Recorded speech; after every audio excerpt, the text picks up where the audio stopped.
CBS News Bay Area Evening Edition with Ryan Yamamoto.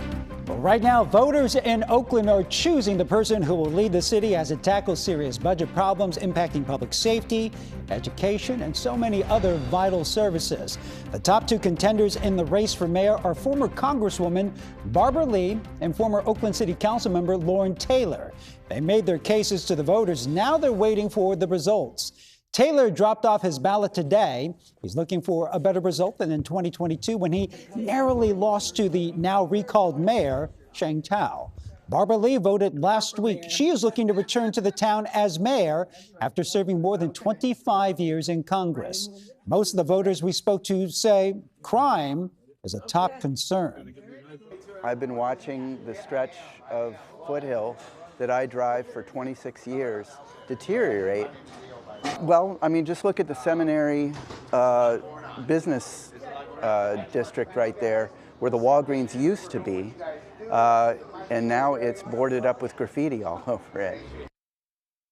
And today's election will be held under the highly debated ranked choice voting system, which has impacted the outcome of the mayor's race in Oakland in the past. Our John Ramos spoke to supporters and critics who both say it's all a matter of fairness. Ranked choice voting has been used in Oakland since 2010, and it's led to some pretty interesting results. But after 15 years, even its proponents admit the public still doesn't really understand it very well. Ranked choice voting allows people to vote for their favorite, but then lists other candidates in order of preference. After the first count, if neither of the two leading candidates get 50% of the votes, they get to collect the ranked votes cast for them in order until one achieves 50% and wins. It sounds pretty complicated, but it has an important advantage. The point of ranked choice voting is to eliminate the primary and then runoff and have all of that happen at the same time. Robert Ogilvie represents a group called Fair Vote that promotes ranked choice around the country. He says eliminating the runoff saves money and has been shown to make elections more inclusive, like when Jean Quan surprised everyone by being elected mayor in 2011. Since the institution of ranked choice voting, every mayor who's been elected has been a woman. And there had never been a female mayor in Oakland before then. But Quan lost re-election, and recently Sheng Tao was turned out in a recall.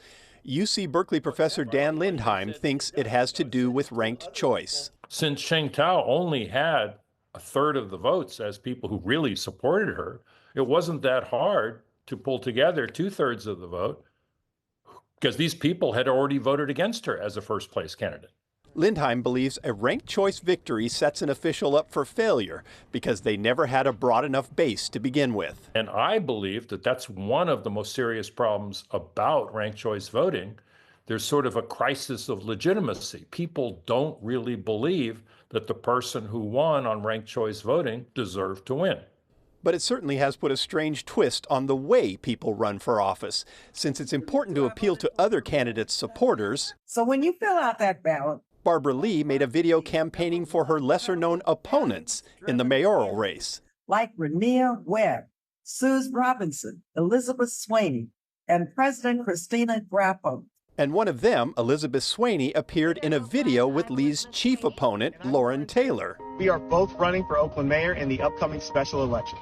But today we're teaming up for something even more important, making sure you vote. The whole thing has made for some pretty interesting elections. All in all, what kind of grade do you give to ranked choice voting in the way it's performed so far? I would give it a D-. I don't think even after 14 years or 15 years that people understand it. And though he supports the process, Ogilvie has to agree. Do you think the average voter understands the system when they write it down, or is there still a lot of confusion? I think there's still some confusion. I think we could do a lot more education, especially in Oakland. No one knows what will happen when they start counting the votes tonight, but with ranked choice voting in place, just about anything is possible. And voters in Oakland's District 2 have another decision to make today. They will select their new city council person. And voters across the city will be deciding on a measure to raise the sales tax. The outcome will be extremely important given Oakland's troubling budget outlook. Polls close at 8 p.m. We will be with the Taylor and Lee campaigns all evening.